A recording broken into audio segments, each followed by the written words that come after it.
All right, so I've dug a hole. I don't go in generally for digging a hole 1 meter by 1 meter and then 1 meter deep. The soil is usually left to its devices. It gets grass coverage. It has the other tree roots growing around. The main thing I try and do when digging a hole is not to make it nice and smooth. So here we've got jagged bits coming out. So as the roots are growing, if it comes up against here and goes in, it'll hit up against there and can then penetrate into the surrounding soil in there as well. Now, just got to make sure that I am putting it at a decent depth so I'm not sinking the tree seedling too far down. I do want the soil to be a little on the friable side, not big chunks. There's always going to be these other little tree roots in there, but that's fine. Just a bit more, I see.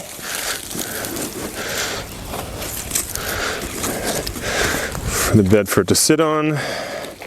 Yeah, so that's roughly at the same soil level sitting in the pot as it is on the ground. One could actually look at just saying a little bit more. Also, when I water this, some of these bigger chunks will break up effectively.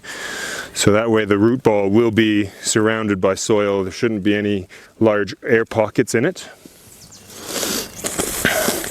What I'm planting here is a species called Schrebbera trichoclada, also known as the wooden pear. It produces fruits, not edible fruits, but it produces these little fruits that are very much pear-shaped and then split open for the seeds to be released.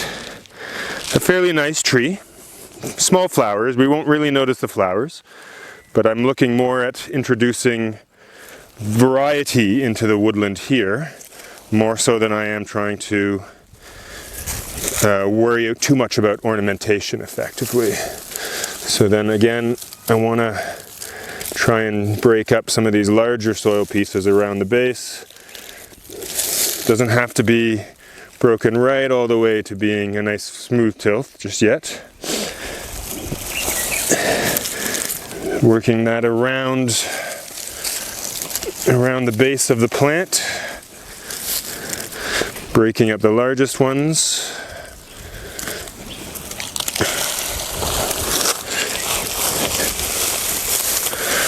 And then what you can do if you actually do have big pieces is just to use the hoe again. The big pieces can be brought in and just broken up with that.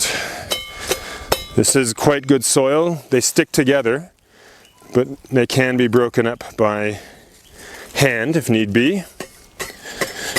Here we are generally pretty lucky. We have a nice, easily worked sandy loam kind of mixture on the farm. So that I will just work around the base of the plant. Break up the last few of these clods.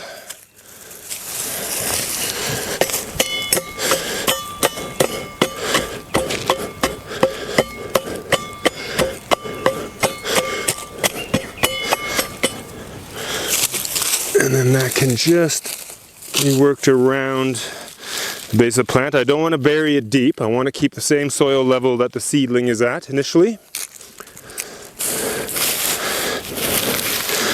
Just work that soil around.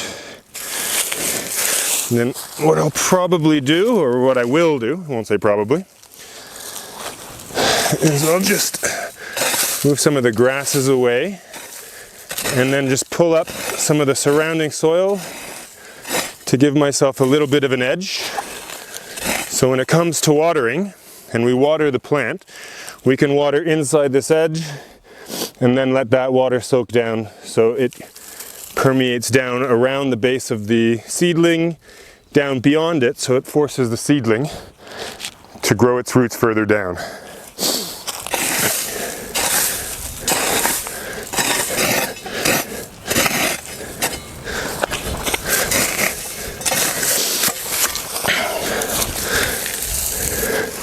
So it's not too pretty at the moment, but I can just work these up a little bit more.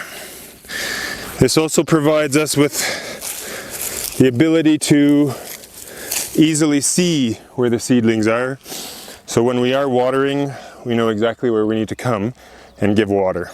And these will be watered approximately once a week right now until the rains start. And then we will let nature take over. And hopefully by the end of the rainy season, we'll have a well-established plant. Hopefully it will have doubled in height, although you can never tell with some of the indigenous plants. Some of them can be very slow growing, where they'll put their energy more into developing roots than they will to developing top growth in the first 1, 2, even up to 5 years. So now that this is done, we will water it in. And then let's go check out some of the trees that we've planted previously.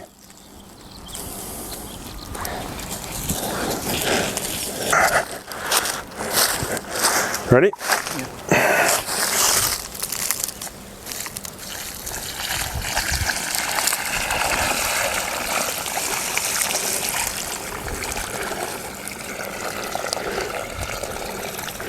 So that will help to settle the soil further around the roots, reduce the air pockets that exist in them, and force the tree now to grow its roots further down in search of water as the top layer starts to dry. So, as an added measure to help it, we can just use some of the surrounding dry grass. Just give a bit of a mulching around the plant. Now obviously in doing this we increase our chances of putting weeds in it or even other tree seedlings, but it's more important right now that we maintain that moisture around the base of the seedling, and the weeds can be pulled as and when they come out. So it's not a heavy mulch, it's just a light mulching of dry grasses and the like. But that will make sure that the moisture that we've now given it stays in here for longer and doesn't evaporate as quickly with the heat of the sun. And it should now hopefully have a good start to life.